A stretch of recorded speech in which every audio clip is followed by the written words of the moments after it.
What it do, what does it do?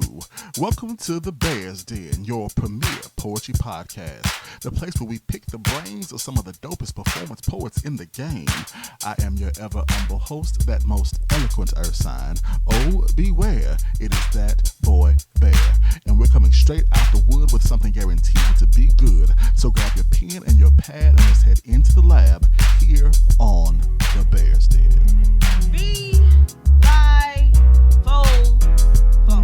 Mother Eve is Giants no longer often become territorial and pride those who run. It's simply the launch pad, my spaceship. 1 for 4, 2 for 10, 3 for 20. 1 for 4, 2 for 10, 3 for 20. 1 for 4, 2 for 10, 3 for 20. This is not a random assortment of numbers. This is a travesty.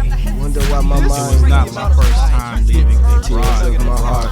Hey, Courtney, those No who chose moment to like I've had to capture this shit.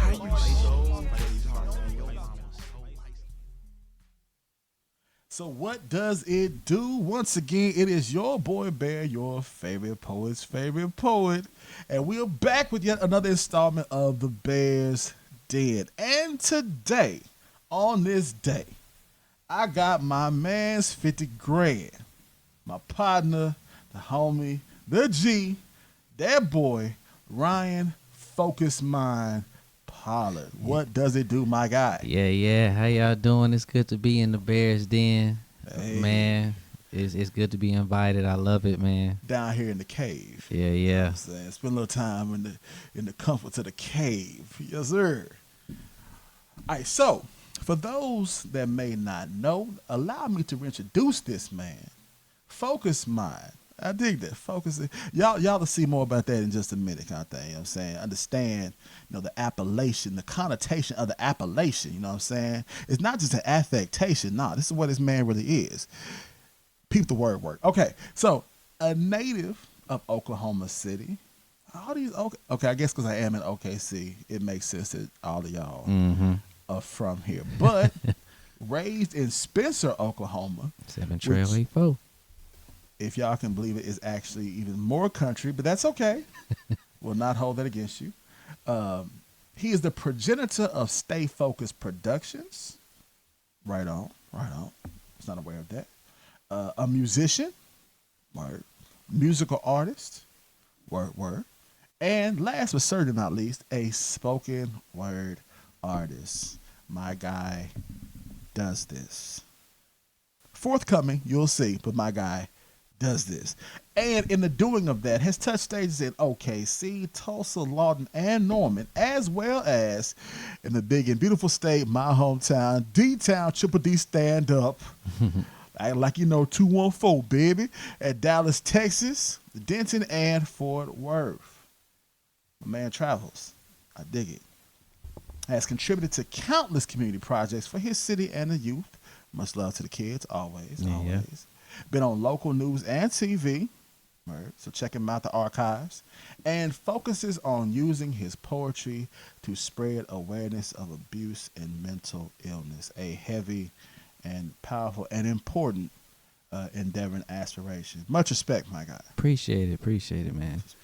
And that's like you said, that last line you said, spread awareness on mental illness is kind of where my name came from, as far as Phokus Mind, because I know the battles that I have in my mind.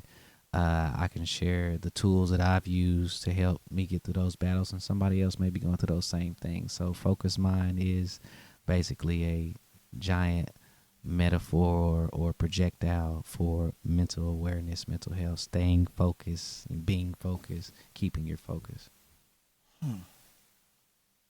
I like that, man. I real talk, man. I think, and I know some people. I've seen some people that are just like got these real arbitrary stage names and personas, and it's like I don't know. I guess your mama told you that's good, baby. Just go up there with that, baby. Don't go up there with that, baby. Don't do that. Right. But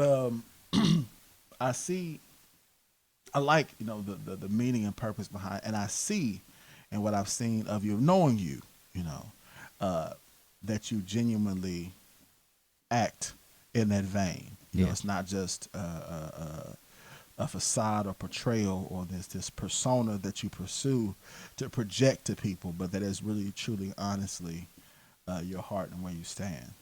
Yes, it is. I have plenty of friends. I've also had family members that have either suffered PTSD or depression, or have had suicidal thoughts or things, myself included. And poetry was just a way that I could, quote unquote, talk to somebody. And I didn't realize I was talking to myself. I was talking to the paper. Yes, you could talk to therapists or your parents sometimes, your friends sometimes, and your friends will give you a lot of bad advice. Sometimes it's good, sometimes it's bad. You can talk to your lover, your spouse, or whatever. But writing it out and talking to myself was a way for me to understand what was going on in my own head. So that's why I love poetry so much. It basically saved me from going off the deep end, going to visit the upper room. I wasn't trying to, the upper room. Yeah. But writing it out and then reading it back and going, wow, this is something that I can overcome. This is something that I can actually fix. And then I took that and said, hey, I need to present this or give this manual to others, because there's others out there like me. And it's been countless times where I've gotten off stage or I've gotten off of a live and had somebody hit me up in the DM and go, hey, your piece was powerful. I just went through that, or I know somebody going through that and I want them to see you. It just made me think different. So writing and words and poetry saved me, and I believe it can save countless of people who are going through not even just mental illness. There's people who have physical ailments, and you may read a great poem and this may inspire you to get up and start exercising or dieting or eating right. Yeah. The mental effects, it may all of that. So that's what I use poetry for, to inspire people to basically keep going. Word. I've had opportunity to talk to a couple other, of our fellow poets here, from the city. Proverb and Masterpiece. And Shout out to them. Shout out to always to the peoples, what I'm saying? My peoples. But they really talked about poetry as therapy, as Masterpiece said, she endeavors to write poetry you can heal to. Proverb said he is trying to expose things through and of himself that others identify, resonate with, and reflect, as a way to give people, I believe, a license to heal. Gotcha. That transparency and vulnerability that allows people to say, hey, I am not alone in this. And it's okay to struggle, because it's something you said when you watch somebody that's, dope, that's good what they do, this in their craft, you know what I mean? It's like you see them and respect it, like, oh man, like I respect someone like what your talent, your gift, kind of, yeah. And then you look at that person, it's like they're a real person going through stuff too. It says, well, shoot, I mean, sometimes unfortunately we judge ourselves and like, oh man, I can't do that, so what's my value and worth, so we do, put people on pedestals and make monuments of them and say, okay, I'm aiming for that, and that's if I was that, I would be cool too. We create these heroes for ourselves, and don these great glittery capes. Right. And when that hero says, yeah, I'm struggling with some things, then it allows a person to say, I'm okay. Not that I'm okay, but I don't have to try to get everything in my life fixed and right to be quote unquote somebody, because the person I identify as somebody is just another person dealing with it like I am. It's like I don't have to feel so bad about what I feel about. And I think we all go through that with every medium, not even just poetry. You ever hear a song and you be like, man, I could have wrote that song myself. Bruh. Like it's that's what's so great about art, poetry, music, movies, paintings, all of that. You'll look at a piece of art and go, that is exactly what I'm feeling right now. And that's why I love it. Like you said, Masterpiece wants to create art for people to heal to. Proverb wants to expose things that are hard to talk about. Me, I'm kind of on that latter end, like you're saying. I'm more of a I want you to understand it's okay not to be okay. Not my quote. We've all heard that quote before. But if those that have seen me live or those that have heard my poetry, I talk a lot about things I'll go through, and I'll make some comic relief out of it. But I want people to know it's okay that you messed up. It's okay that you feel like you dropped the ball. Pick it back up. It's okay to I talk about things that I went through, bad relationships, alcoholism, mental illness, all things that I've been through or am going through. And I want people to know that are out there like me going through those things. It's okay. You don't have to, hold it back and feel embarrassed about it. It's all right to not be okay. Because once you finally start talking about it, you'll realize there's so many people out there that are wanting to help you or are rooting for you, So my poetry is about letting those know you don't have to hide in the shadows anymore. Let people know what's going on with you. Talk to somebody. Tell them what's up. I tell everybody what's up with me on stage every time I get on stage. And none of those people give me any ill will. I usually get a lot of we got you and encouragements. I don't get a lot of backlash or shade, if any, at that. So just be brave. There's people out there that care about y'all. People out there that care about me. So I know they care about y'all too. That's real, man. The shared human experience as exemplified through our art, through Exactly. art, that, like I said, the stories are told through these various media, which are designed to touch us somewhere. The truth, those that tell the truth, are designed for introspection or catharsis, I think. Mm-hmm. That something that Bo D. Ross and Master we talked about is give you something that will challenge you, something that you will take home and think about, something that you chew on, and that's that introspection. Is okay, I'm looking at evaluating where I stand, what I think, where I am with this kind of thing. But then there's that poetry that allows me to be allowed to feel better. Right. To have this moment and grow through this moment and experience this moment, and then come out the other side and like, okay, I'm good. That's powerful, man. And I think like people are afraid to admit what they really want. I don't know. Was it a while back? I think me and you was at a show. You've done this poem before, and you asked the crowd a question, and you asked them the question, and you asked them to raise their hand. Not one single person in the crowd raised their hand. It's 100 people out there. You telling me out of 100 people, none of y'all, people are afraid. And I'm saying I'm trying to be that type of poet. Just using that example as a metaphor, because that was a dope night. I'm glad I got to kick it with you that night. Just using that example, I want my poetry to be that one person that hears it and they go, "Have you ever felt like this?" And they just raise their hand like, "Yes, I have," and I'm not afraid to admit it. And I have a problem. Can somebody help me? It's almost like being that person in the class and the teacher asks a question. Who knows the answer to quiz question number 7? And you know the answer, but you're afraid to raise your hand because you don't want to look like a nerd. Mm-hmm. But have you noticed when one person raises their hand, somebody else does, and so on and so forth. Somebody at some point has to be brave enough. And there's something that shout out to Jay Wigg, co-host of Dope Poetry Night. Yeah. Always says at the end of his show, poets are the bravest people in the room.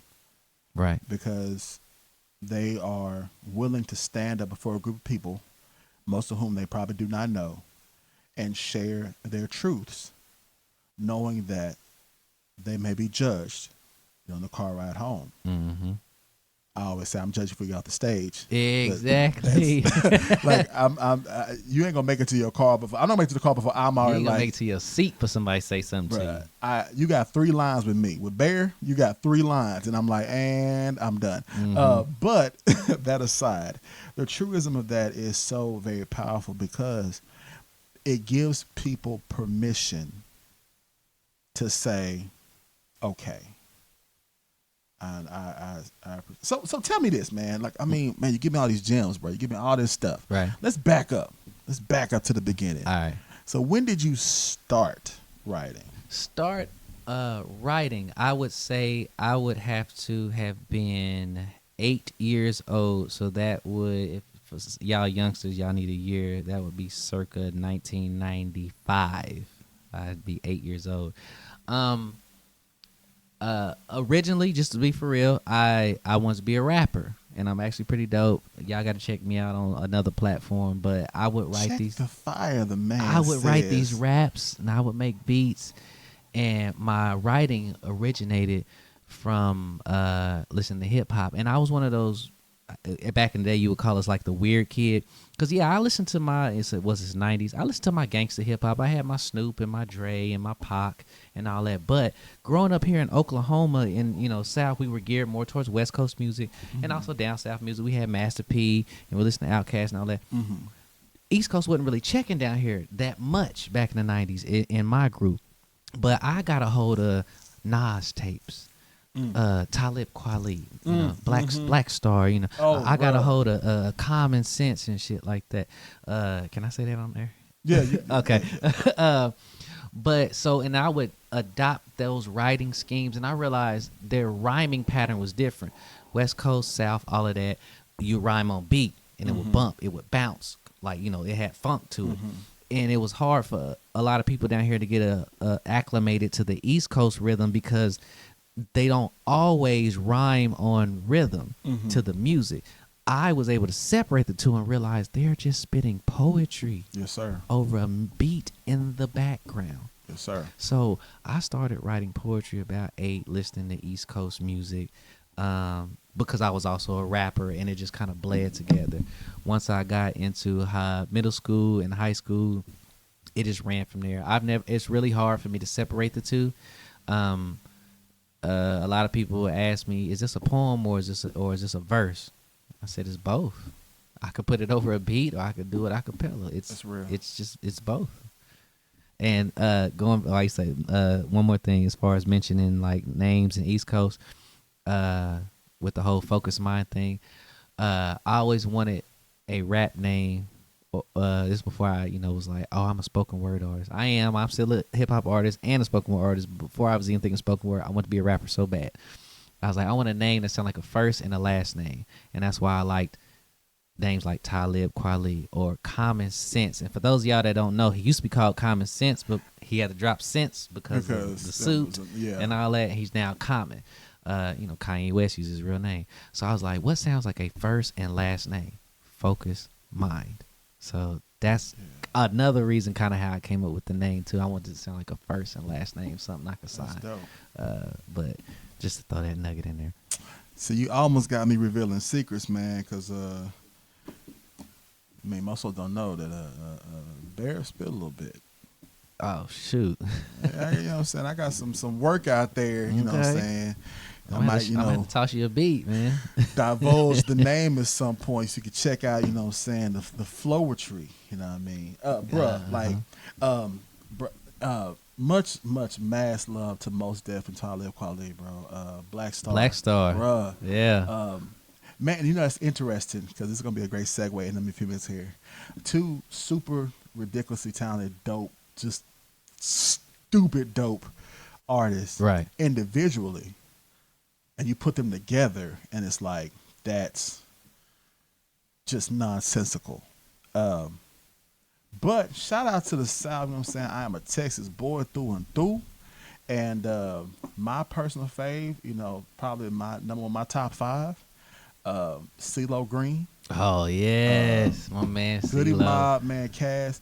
I like Crit myself. Big Crit is my dude. Crit is that and, guy. And UGK is, I grew up, Oh, we man. from Oklahoma, so we got all the Texas music flooded up here Oh, to yeah, us. yeah, yeah. I So mean, it's, Scarface, shout out to PA, UGK, baby. all that. Scarface, you know what I'm saying? Shout out to Wino, Slip Thug, Flip, you know, Right. all the OGs. Pookie and Lucci. Much love to y'all too. Shout out to Funky Clean and Raw Records, my people, the D-Town King, my boy Rob. My peoples, the cats I ran with, Black Joker. Yo, speaking of that, Slim. Speaking of that, I don't Young even, James. he probably even don't remember. He don't even know. He wouldn't even know me from a can of paint. We was little. It was, 2005. He came up here and did a car show. It was oh man, was it Slim Thug? I think so. He came up here and me and my partner was just gonna open, and you know we had our little local song, and he's just backstage, and I said 2 words to the man, you know, because I was like, he's like, y'all next, and I was like, ready. He said, y'all next. I was like, yeah. He said, good luck, little man. Dab me up. And that's it. And I'm like, that's my only experience with Slim Thug, but I was like 19 at 18 at the time. Bruh, I saw CeeLo and a Sam Goody in Redbird Mall. Like I think my junior senior high school, right after Goody Mob's Still Standing dropped. Mm-hmm. And that first track, The Experience, thought you said you was the G.O.D. Sound like another nigga to me. Right. So that track, I was like, bruh. It's crazy. Okay.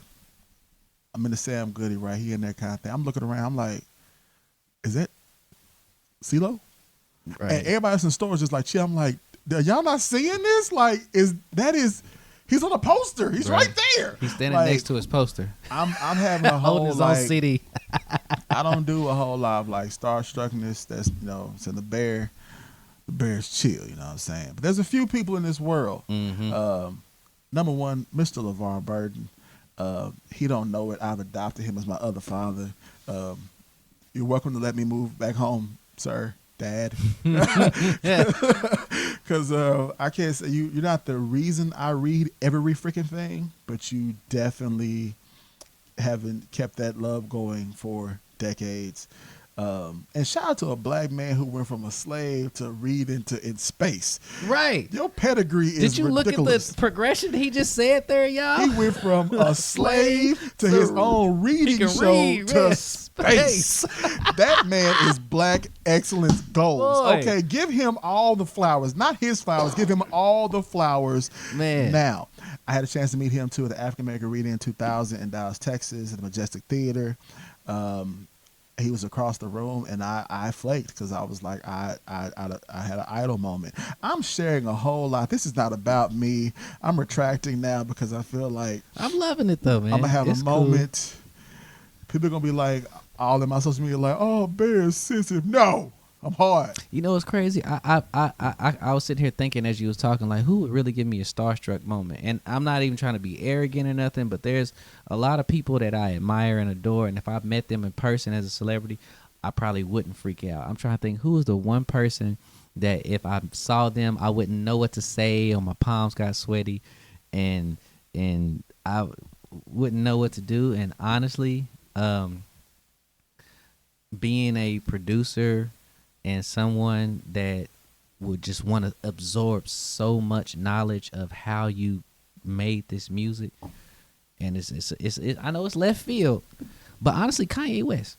If I was ever to, because I saw him in concert once. He came to the it was the Chesapeake Arena. That's what we called it. I don't know if it's something different now. They were doing the tour after he had dropped that album. After he dropped Graduation, so this was still during the early Kanye. Yeah, I'm not talking about this Kanye now. the Yeah, old Kanye. I'm talking about old No, Kanye. College Dropout, Late Registration, Graduation.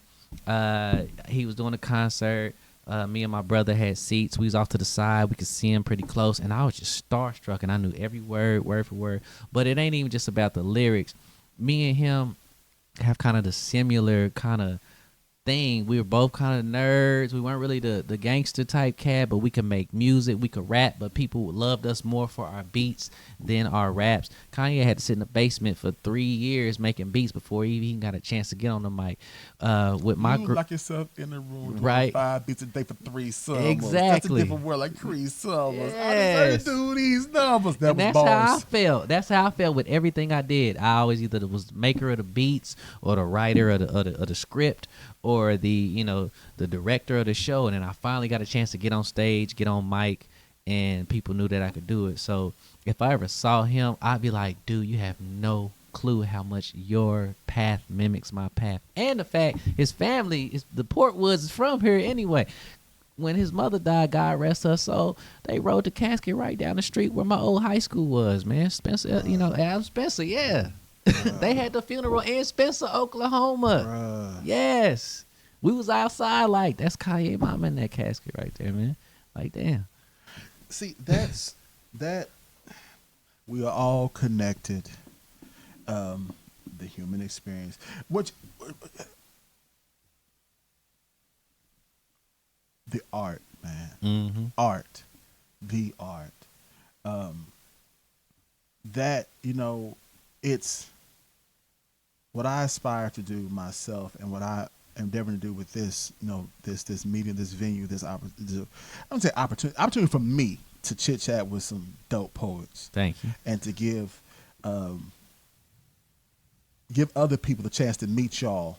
What I'm saying, they're not local, and give them the opportunity, because with you and Kanye, me and CeeLo, like, it's the artist and the person behind, like the power of what you create, Mm-hmm. and where does that come from? Right. That's what always intrigues me. Where does that, it's the affinity of what you've done, and then what is the root and basis to which we find a sense of familiarity and commonality, that drives us. And I think that's beautiful, and so important to be able to create and or find.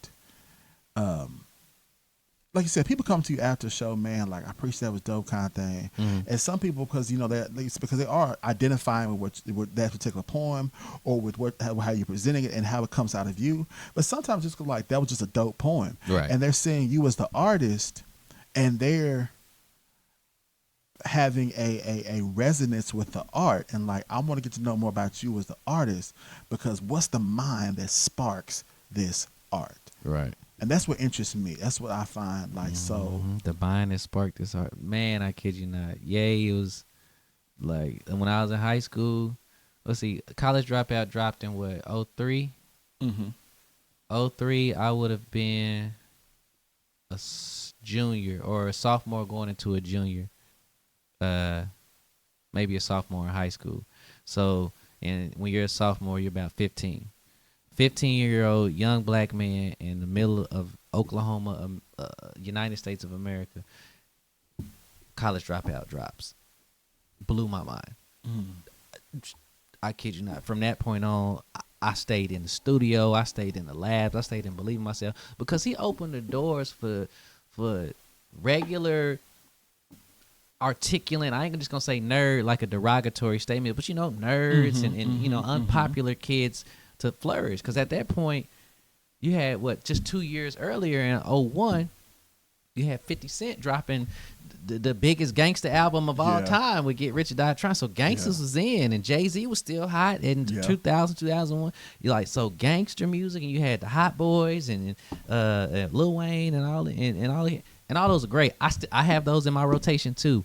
But there wasn't anything for us intellects, that was mainstream. Mm-hmm. You had to go find, like we was talking about Common and Talib Kweli. You had to go underground and find stuff like that. And then Ye came and blew the doors open, and we all and then Pharrell and after that it was over. Nerds was hot. Lupe Fiasco. It was cool to be a nerd in the early 2000s. After that, so that's why I love those guys. They might not be your favorite artist. You might not like their songs. But the reason I hold those guys that I just named, like Ye and Lupe and Most Def and stuff, and because they open the door for quiet, intellects like me to express ourselves. I dig it. Yeah. So speaking of expression, quiet nerd guy, intellect guy, you know what I'm saying? Since you put out there, go on, let the people hear some of, saying the dopacity that comes out of that beautiful mess of a mind. All right. One of my favorite pieces, I call it Fade to Launch. And just to give you some context, earlier in the show, we talked about I'm a big advocate for mental health, abuse, whether it's domestic, verbal, physical, all of that. And also suicide prevention. I've been afflicted by all three of those things, What's your addiction? Is it 1? Is it 2? Is it 3? Shout out to Ye. But yeah, I've been afflicted by suicidal thoughts, depression, substance abuse, physical abuse, and all that. So when I say failure to launch, for all you nerds out here that already know this, I'm about to educate the people. Whenever you have a shuttle launch, if they call a code failure to launch, something went wrong. The rocket didn't fire, or it did fire and it didn't make it out of the atmosphere. Now it's descending, or it blew up, which is terrible. That has happened before, and people have died. A failure to launch is basically it didn't go as planned. So one day I decided I wanted to get out of here. I wanted to leave planet Earth. I wanted to go home. I wanted to go to God. I wanted to basically kill myself. So our perception is heaven is up there, right? So I'm ready to go. And it was a failure to launch, obviously, because if it was a successful launch, I would be sitting here right now. Yes, sir. Okay. So just to give you some context. This isn't the Poltergeist podcast. This is the Poltergeist. Right. So here we go. Focus Mind, failure to launch.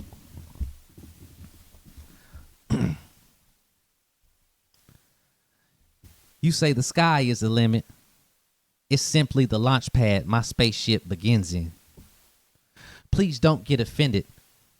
I'm dancing with the stars, y'all grounded, cemented. See, I'm misrepresented, confused and abused by society's offenses. But society's defenseless against all these lies from these worldly pretenders. See, I fly in the morning and I cry in the evening and I get lost in the afternoon. I pray to the Lord that a miracle from heaven will come down and happen soon. My mind's in asylum. My heart's in chains and it's locked in a padded room. My soul's strapped in as the countdown begins. Is the launch gonna happen soon? See, I tried to take off my way. It was a failure to launch. I tried to take off my way. It was a failure to launch. I tried to take off my way. It was a failure to launch. I sit and wondered what I crashed for. All of the alarms, they was flashing on the dashboard. Now, I ain't know what they flashed for, but the sounds of the alarms made my heart race and dash forward. The earth's getting closer, my responses are slower, and I start to lose focus. But then God says, hold it. Relinquish the controls to the one that controls this. So I stepped at the driver's seat, strapped in the passenger, and warred with the rising heat. I lost faith for a minute as my altitude diminished, but remembered what he said to me. And as the ship leveled out and the landing gear lowered, I prayed so heavenly. And when the wheels touched down and the ship slowed down, I realized God was flying me. See, I tried to take off my way. It was a failure to launch. I tried to take off my way. It was a failure to launch. I tried to take off my way. It was a failure to launch. And I realized God was flying me. Stay focused. Man. My favorite piece, man. Kept me from going to the upper room like we was talking about earlier. That's man. Bruh.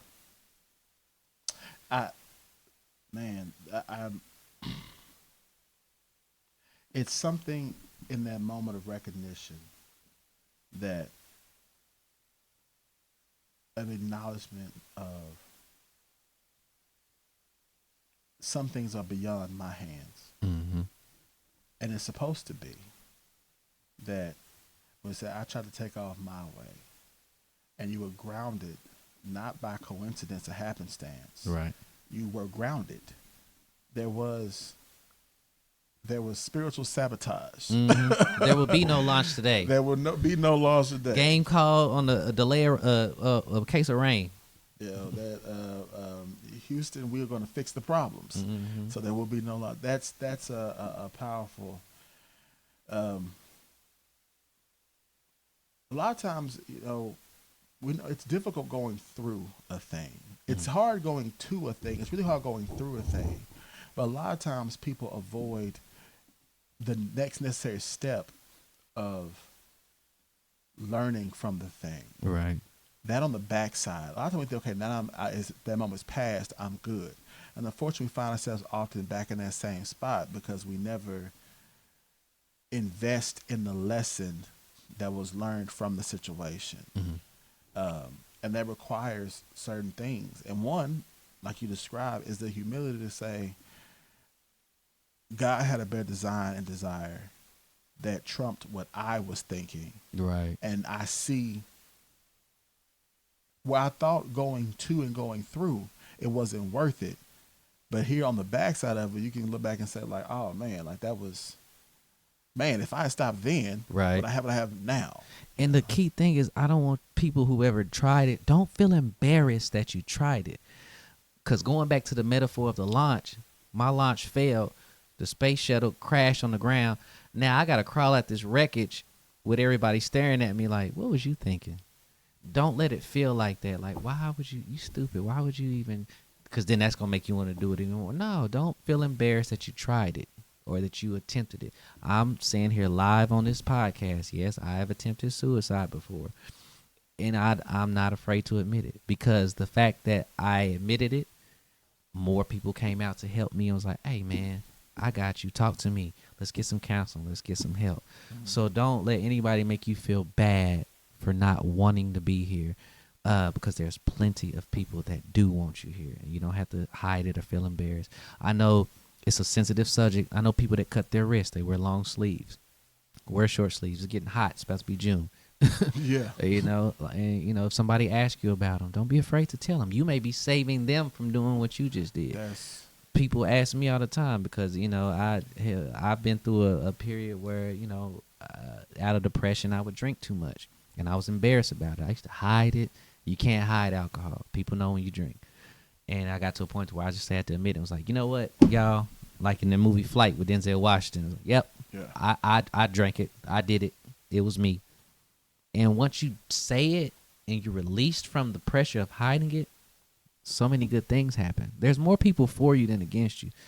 Media, social media, the world is so negative. We all believe everybody's out to get us. And honestly, I can say right now, I don't have one super villain that I can name. There's probably a few minions out there that want to fight, but I don't have a super villain. I don't have an arch enemy. I got a great team of people behind me. And that's all because I finally admitted I'm not okay and I need help.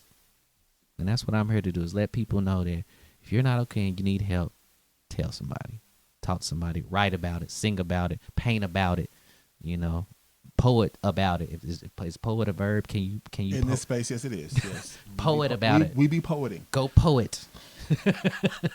I think that's I've said in a few of these sessions, and I just say in general because I believe it. We poets have a responsibility to speak those things that people need to hear, that most people are not comfortable saying. To address those subjects and those things or touch those areas, that's the gift, the beauty, but the responsibility of the art is that words need to be spoken, and really, who better than the poets? Right.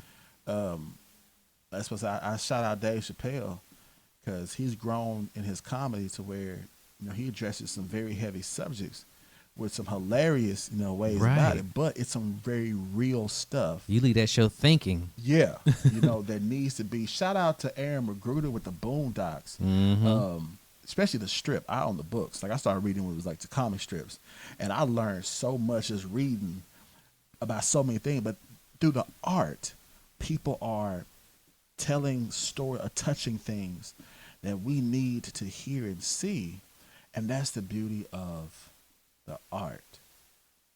So let me ask you this question then. Yes, sir. Segue.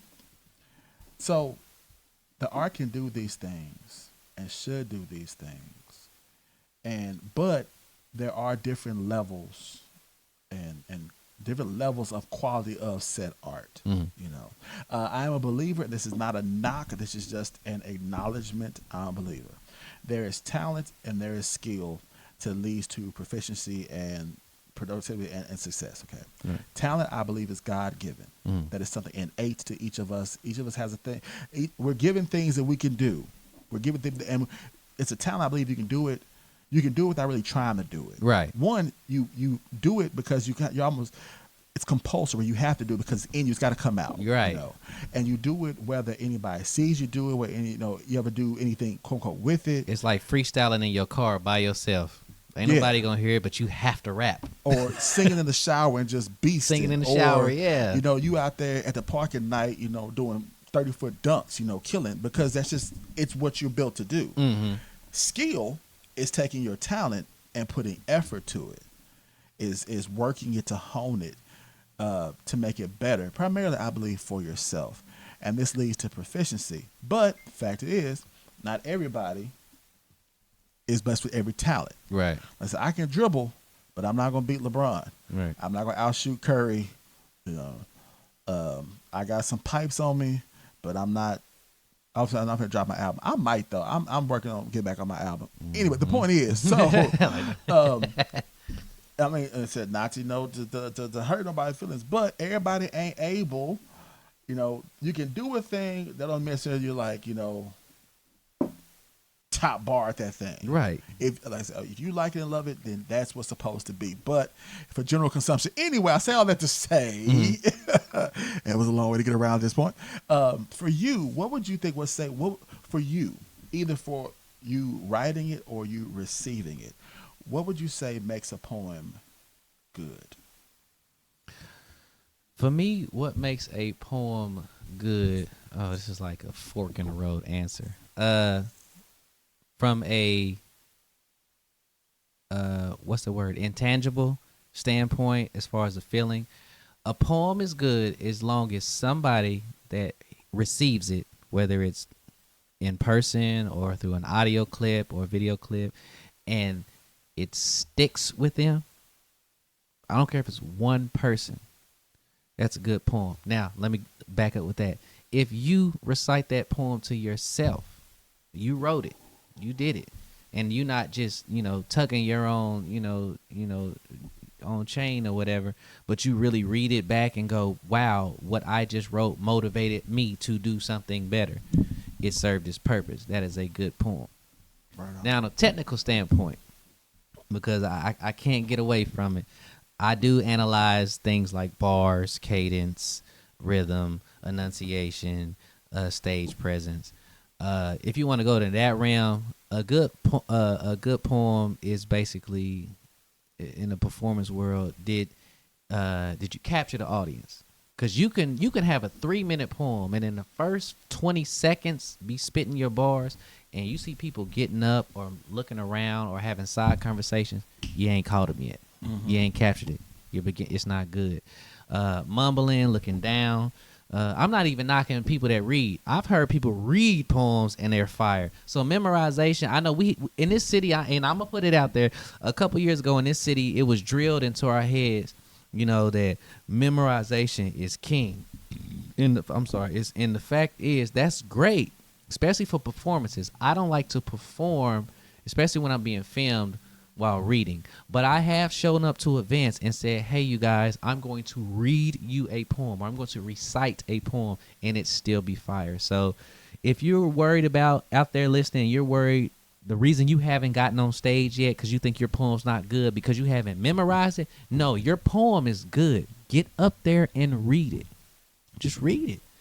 But yeah, so from a intangible standpoint, a good poem is a poem that touches somebody, or resonates or motivates or has something. If you write something and nobody bats an eyelash and you don't either, you might just have a bunch of words on the paper. From a technical standpoint, a good poem to me is something that can make the crowd shut up. Like, I don't care if they talking or buying drinks or eating food.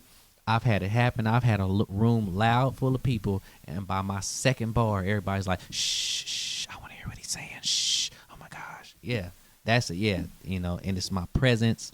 It's staying engaged, enunciate. Don't be timid with the mic. Like, and I had that problem too, because I do not have a heavy voice. Get all up on the mic, So that makes a good point. So that, I guess I kind of killed two birds with one stone. Kill two birds with one stone. That to me makes a good poem and a good performance. If you touch somebody, it's a good poem. If you can command a room, it's a good performance. Put them together, that's a good poem. Right on. So let me ask you this: with those elements in mind, of expression and expressing, how then would you define being successful at what you do? Success is selective. When people hear the word successful, when people ask, "Are you successful?" the first thing they're implying is usually monetary. Mm-hmm. How much money do you make doing what you do? And if you do make some money doing what you do, that's awesome. You are successful financially. But if I can go back to the late, great Robin Williams, one of the greatest comedic minds we ever had grace this planet. Mm-hmm. And I'm not even talking about just his movies. I've seen his stand-up. Mm-hmm. He said before he died, and if you all don't know, like I said, I'm an advocate for suicide and mental, illness and all that. He killed himself. He did commit suicide. He said, everybody thought I was so happy and thought I had all these friends, but I would stand in a room full of hundreds of people that would congratulate me and tell me I'm so awesome and they love my movies and films, and I would feel like I was alone in that room. So he, tragically he couldn't handle it, and he ended his life. But when it comes to success, so we all thought he was successful. In his mind, he wasn't obtaining success somewhere to where he felt like he had to go launch, and unfortunately, his launch wasn't a failure, right? He made it to that atmosphere. But successful doesn't always mean, I made money or I'm popular. Did you get up there and do what you did and spit your art or show your craft? Was it received positively? That was a success. To me, I am a successful poet. It is not my main source of income, but every stage I touch and every person that I meet or every venue that I'm invited to or even coming in, into the cave, I appreciate it again for the invite. Yes, sir. It's a success. I'm successful. I don't have to be rich from it. I feel like a successful artist. If I didn't like what I was doing or it was negative or it was causing problems, then I'm not being successful. If I got beef here and there, or I'm half-ass doing it, or if I just got up there and I just wasn't good, because I ain't gonna lie, I ain't gonna sugarcoat it. There's some bad poets out here, y'all. I'm not gonna name no names, but there's some people that just like, you know what? I'm gonna have you name names after we start recording. Bruh, you shouldn't do this anymore. Yes. And I'm pretty sure something could be said about the same for me in other aspects. If I went to an NBA tryout right now, they'd be like, nah, you just, no. That man got 2 left feet and 2 left hands. He can't dribble to save his life. So, yeah, you can only be successful in what, like you said, we got these talents that we're born with. You can only be successful if you hone the skills of those talents to what you're supposed to do. Now, you can learn anything, though. Mm-hmm. I can go out here and learn to weld. I can learn to, lay concrete, and I could be successful at building houses, but I had to go learn to do that. And then what it is with our talents are different. I wake up one morning and realize I have a voice. Person B wakes up one morning and realize they have a voice. We both sing in the shower. We both sound pretty decent. Then we both get live and both get on stage. That person blows up and it's a record deal. I don't, but people like my voice, and I sing every Thursday night at Ice, or I sing on Sundays at a smooth jazz lounge. Both of those people are still successful singers, just in different aspects. You know what I'm saying? I feel you. I am a firm believer that art is personal, and it should start with me. That I say all the time. I like what I write. I write for me. I write because I love to write. I write because I impress myself with the way I put stuff together. I'm like, this is fire. And if I allow you to see what I've done, participate, that's a different step. Like sometimes y'all, a lot of things y'all I want to bring before people kind of think I want to share it with you. But I don't have to because I'm already happy because I'm like, that was dope. I don't need you to validate my dopeness. I mean, or even confirm it. Although, I mean, because you can, because Right. I'm dope. You can confirm or not. It's still with you regardless. You are a hell of a writer, man. Trust me. I know. Thank you, sir. But that, I feel there's so much you said about success because whether I am, a national poet laureate ever, and get accolades and sell $1 million worth of books and end up on Button Poetry, I would like to be on Button Poetry. Anybody that's affiliated that's listening to this, please contact me. It's crazy how big. I'm gonna let you finish your point, but you just made me think of something. Isn't there like in the United States? Isn't there like an actual seat, like the National Secretary of Poetry or something? I think it's like the National Poet Laureate. Like there's a position that you yeah, are like they're the the poet for the country. That's what I'm saying. Yeah. Yes, like Yeah. there's a position for that. So listen, y'all, it ain't just hip hop music and actors and singers and dancers. Poetry is a thing. They have a national seat for it. But go ahead. And I mean, I think that's something to be pushing for too, man. I want to take this space, platform, opportunity to remind people poetry is a thing, that we are saying things. I think it's lost a little traction because it got overshadowed by its baby brother, hip hop. Exactly. And I mean, ain't no one to beat. Like I said, I'm a down south boy through and through, and I have theories on why our music is the way it is in certain places. Why hip hop, quote unquote, East Coast music and down south are so different, and why we, feel different about them.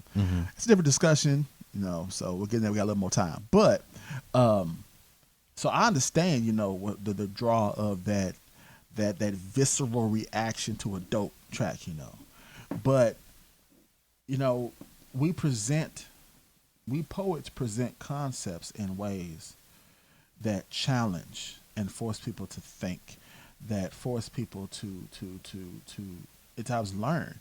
Masterpiece said, like, she watched TV with the subtitles on, and she'll make notes of words that she doesn't know. Yeah. And keeps a list, and finds synonyms of stuff. And it's always, doing that. So many poets to talk to, like, reading is fundamental. I love it, and I love that Masterpiece said that, because when I watch movies with subtitles, it almost feels like I'm reading an interactive book. And I get so much more. And then how they say the character, and then what they're saying. James says this, and Lily says that. I'm getting reading. It's Powder reference. You get what I'm saying? Yes, sir. Yeah, Yes, yeah. sir. Without the subtitles, you're just kind of like standing there and just like looking at the screen and looking at all these images, and you hear the words, but you might not be gathering them. When you have to read the subtitles and then make it make sense with what's happening on the screen, you're doing the same thing you do when you read a book, except the screen is giving you the image. The subtitles are just like if I read that same subtitle in a book, whatever's on the screen is probably what's going on in my head. That's I like that. I like that. Engaging the brain, man. I think that's our responsibility as poets. And whatever the style, the subject, the genre of your affinity, engage the brain. That's the reason I have Keep Calm and Feed the Bear available on inkthinkpress.com. Yeah, I got to get that. Stage poetry from an angry earth sign. Because I know, this is self moment That's the word. I spit a lot of stuff in the poem. I spit a lot. There'd be a lot of big words. They need commercials in your poems, man. Like ad come in. people say it jokingly, almost I think facetiously, but it's real. Like, keep a dictionary handy because I'm gonna give you some work. I'm gonna try to give it to you in such a way that you get the context. It sounds to where you can hear it and it be simple to absorb when you hear it in the performance thereof. But there's a lot of stuff that you're likely going to miss because it's probably outside your frame of immediate reference. So I have the book as a cheat sheet so you can read, like, what did he say? And then see, oh, snap, that's what he was doing. Right. Because I want to reach and touch your mind. I want to challenge and engage your brain. I want to activate those cells because I believe art is about activation, to touch you in a place that gets those neurons to spark and fire, them colors on the MRI scan to light up. Because I think that's what we push people and inspire them into their own examination of greatness. So let me ask you this, man, because there's what they say, more than one way to skin a cat. There's different fronts to each battle. I notice that you are the epitome of intellect and big wordplay and all that, and I've even been pulled to the side and told, like, I don't do that. But my shock factor, or the getting you to think, is because basically and I'm not gonna say dumb it down because my poetry is never dumb, but I say I just hit you with simple. You're gonna understand exactly what I'm saying. You've seen me. I'll get up there and open up with a bar that first sentence may have no more than 6 syllables in it, but everybody's like, oh, because I'm like, my approach is different. Yours is deep rooted, because I've listened to some of your stuff and then I'll go home or I'll be in my car and be like, oh shit, I get it now. It triggers something. Like, it's it starts firing in your synapses. Me, I'm more of a, you see the gun, I'm about to pull the trigger, I'm right in front of you, you know what's about to happen. I'm more of a stop, listen, look right now. I don't use a lot of big words, not because I don't know them. It's just, that's just my MO. That's my hook. I sit down with the children. You know what I'm saying? And I get on their level and I'm gonna say those words that are 4 and 5 letter words. I don't use a lot of 10 and 12 letter words, but people are like, I get it immediately right now in my seat. Do you have a problem with it? Is there a difference? I think we both had great approaches. They're just different. But people have people have said sometimes I could be simple sometimes. There's no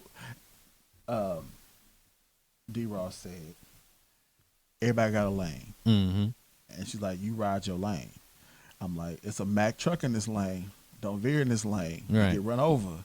But I stay in my lane. And it's just my personal expression of art. Now, some of my stuff, well, relatively, some of my stuff is simple. It's designed to be simple or deceptively simple. Got what you're saying. For instance, the poem Chunky Lovin'. It's one of my few poems that actually has end rhyme. I'm more of an internal rhyme scheme guy. But it flows pretty simply.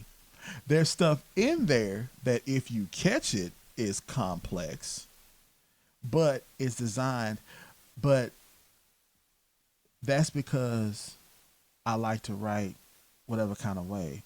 And I just think as me, as an individual, as an artist, as a poet, I just love the writing.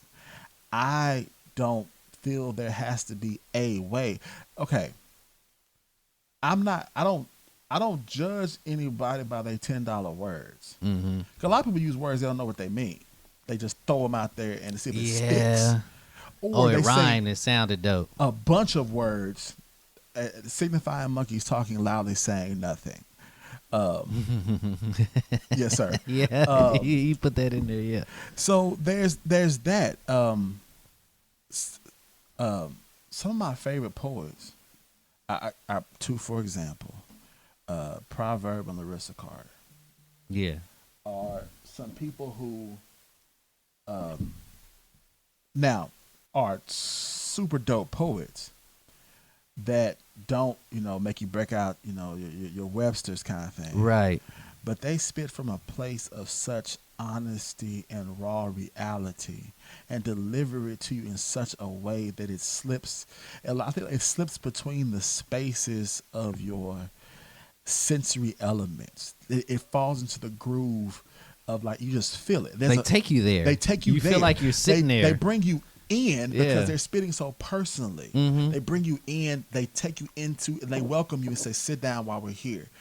And it's not, like I said, it's not, some people will give you scheme after scheme after scheme at the bar, at the bar, at the bar. It's 15 lines of, I'm still explaining the same metaphor. I brought Right. it back 3 times, you know what I'm saying? And like, did you catch where I said there was a period right here, and that period was a dot in the formulaic equation, and so, which is cool for what it is if you do it well. That's cool. Right. But like you said earlier, what makes it good? If it touches you. That's what matters. That's it. Me and you sharing a stage. Mm-hmm. I want to give people something that challenges their brain, that, you know, especially, you know, that's almost what I say. Sometimes for our people, sometimes I just say that. Yeah. But it's anybody, you know what I'm saying? But we rock with our people. We understand this. Okay, sometimes, you know, these are things we're not used to. Dude, So I'ma we give still you something- congratulate people for learning to read in 2021. That's how you know we got a problem. Bruh. That's how you know we still have a Bruh. problem in our So- people's community. Like I said, I want to give you something that, and then, like I said, what I really endeavor to do is I give you some super, like, I'll give you the $20 word, Mm-hmm. but I work on spitting in a way that you don't get hung up on it. Right. You know, you flow when you catch, like, okay, cool. And then, like, you was like, that's a dope poem. I didn't understand it, but it was dope. I caught the feeling of it. Cool. But I'm aiming for a certain part of your cortex. You spit to their heart. Both of them are dope poems. The thing is, are the people Right. that we accomplish Yeah, I get what we that. set out to do. I get that. You spit to the mind. I kind of spit to the heart. Like, I never had somebody bring that to me. I'm glad you brought that up, because I do use a lot of things that somebody can actually physically look around and see. I use places, times, dates. You know, I'm not even gonna do. I don't have time to do the whole poem, but I had one line in the poem where I was like, I was sitting around one day. Old girl said she wanted to eat, so I took her out for lunch. It was somewhere around the way, somewhere off 59th and May. So anybody's like, oh, 59th and May, I know that avenue, I know that corner. Or, you know, when I do my self-reflection poems, like, I told y'all, I have battled with addictions, you know, alcoholism and stuff. I did a poem about overcoming that. And I was naming some of the bars and the places I was at, and there were people in the crowd like, I was there that night. It's like, that's what I'm saying. I can identify with people, so I don't have to, you know. And that's why I hate using the word simple, but that's why a lot of my poems are simple, because I don't need to, you know, make it look like a college essay. I can just say, I was drunk at this spot, and they're like, yes, I was too. I get it. I'm with you. It's not simple. It's unencumbered. I got what you're saying. Yeah, unencumbered. That's a better word. It's not, you know, balls down and burden down. I just tell you what it is. It is, you know, and then again, it also aligns to our personalities. You know, I'm the first saying, Proverb called me out on this. It's like, bro, you got to be more open and transparent with people. I'm like, that's not me. Bear's not gonna tell you his life story on stage. I might, you just never know it, because Right. You know, it's how do you, you know, you got to know me to know kind of thing. And so, but ultimately, like you said, the success is defined by, have I reached and touched the people? Exactly. And you are reaching and touching the people. I can't do what y'all do, 'cause that's not my personality built that way. I just try to be good at what I do. And I don't knock people for not doing what I do, as long as you're good at what you do. Now, the qualifier is you're good at it, not just, you know, I'm throwing something out there. Mm-hmm. But, yeah, man, it's all love, baby. It is, man. And I love all of y'all, you, yourself, man. You know, I've known you for a while. A lot of the poets that we've named on this podcast, I know each and every one of y'all personally. Y'all are dope. I just hope that we get better as a city and go to the next level. And I think it's about that time this summer. Hey, y'all world, watch out, man. Poets in Oklahoma, or not even just in Oklahoma City. A lot of us are from some surrounding areas, from Tulsa, from Muskogee, from Lawton, from Norman, Stillwater, all that. Just pay attention, man. I think the wave of poetry in OKC is about to blow up this year, man. Yes, sir.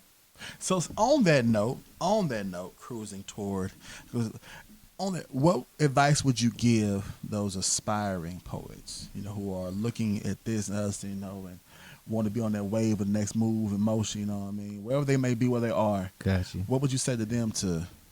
First things is first, keep writing. And I don't care how it sounds or how stupid you think it sounds. Write it, practice it, perform it in your house, in your shower, by yourself, for your own character development.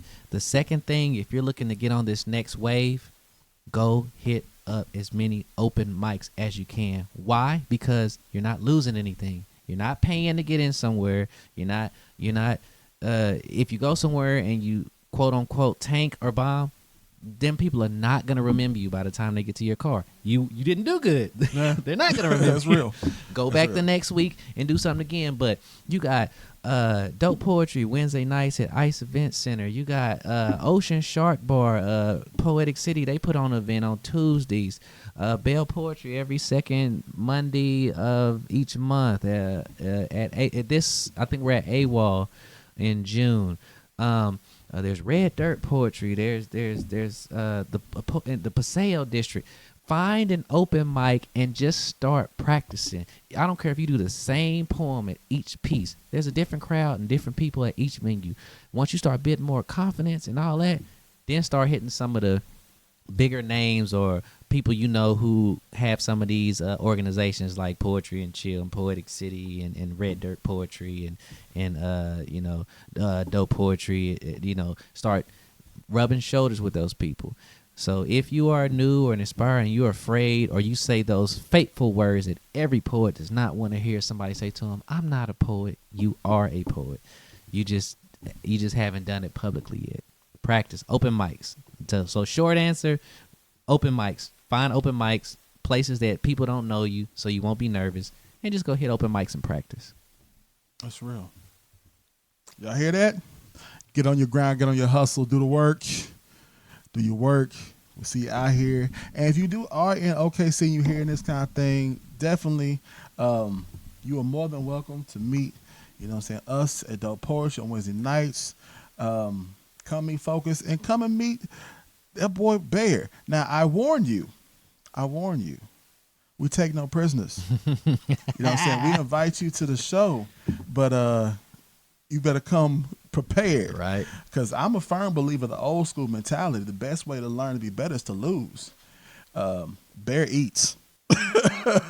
Everybody know Bear gonna eat. Gonna never be afraid, ever wonder, is Bear, what's coming tonight? Oh, fire. Mm-hmm. So step your pen up, step your game up, and we be great together. But it's all love. So bringing that back down from the segue, I had a moment there, you know what I'm saying? Yeah. Had to put flex the claws a little bit, just a touch, to inspire and motivate.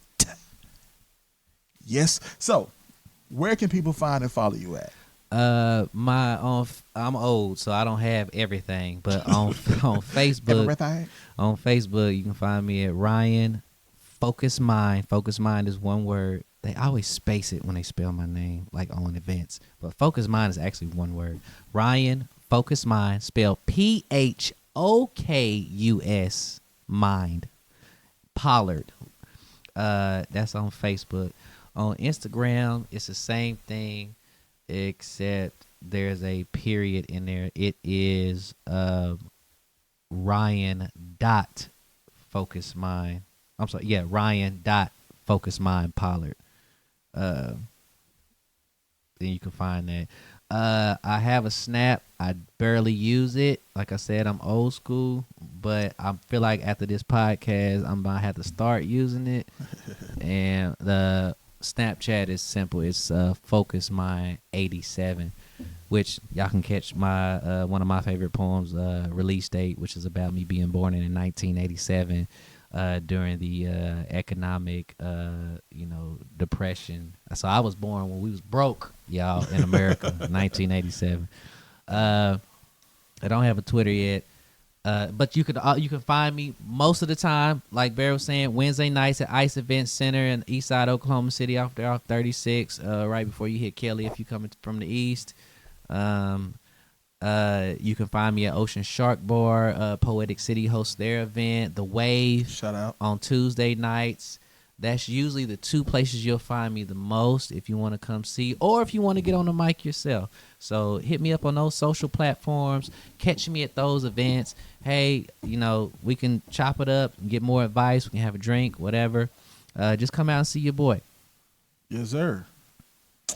Y'all heard it. Y'all hear it. You feel it. You dig. Yeah. Yes, sir. All right, so we have come to the end. Now it's time to say goodbye of another interlude of inspiration. It's been official, man. I've enjoyed it. Love having you here, man. Appreciate it. Definitely got to do it again. Yeah. You know what I'm saying? Of course. Definitely. My man's Phokus Mind. Yeah. Yes, sir. It's been a blast, man. I appreciate it, man. Just the opportunity to just even say, to express these things. I don't even know how many people this is getting out to. I just hope they're receiving it. And I feel the love through the headphones, you know? Yes, sir. Like, I know it'll be well received. But any of y'all that hear this, you can feel free to inbox or message for when the next events are, if you got poetry questions. If you need links to other dope poets, that I know, if Bear's your favorite poet, I know how to get a hold of him. If D. Ross or Masterpiece or Mac Woods, Proverb, whatever. I rub elbows with them. If you don't know how to get a hold of them, you find me, you'll probably find them. So I'm just happy that you gave me the experience to just, let everybody know that I am available as far as not even just entertainment, but, inspiration too. Yes, sir. And y'all are inspiration to me, and thank you for the opportunity of being here and allowing me to, say my piece. Yes, sir. Much love, man. Much love. It's all love here in the den, man. That's what we're here for. Just to spend a little time in the magnificent mess of a mind of your favorite performance poets. As always, I'm your metronomical misfit, that boy Bear, and I leave you with these words. Poetry does not seek to imitate life. Rather, life aspires to become poetry. One love, two fingers. Deuces.